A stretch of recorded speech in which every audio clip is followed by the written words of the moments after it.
What you need to say, like English analysis, is just a game of spot the metaphor. It's easy to get lost in a checklist of techniques. But what if you thought of it differently? Like you're a linguistic detective, and every text is a crime scene of choices. Every word, every comma is a clue left by the author. Your investigation starts with diction, the specific words an author chooses. Are they using the formal language of a courtroom or the casual slang of a text message? Are their words concrete, like rock and river, or abstract, like liberty and sorrow? This isn't accidental. It reveals who they think their audience is and what they want to achieve. Next, you examine the syntax, the rhythm and structure of the sentences. Think of it as the text's heartbeat. A series of short, sharp sentences creates a feeling of tension and speed.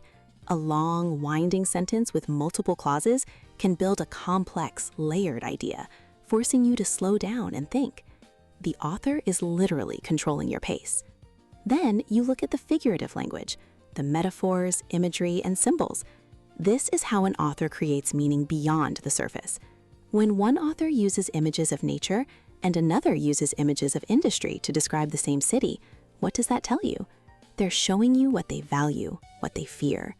The final step is synthesis. You're not just listing these clues, you're comparing them across texts, asking why these authors made such different choices. Style isn't just decoration, it's the DNA of the author's worldview. By analyzing their language, you're not just reading a story, you're mapping the blueprint of their mind.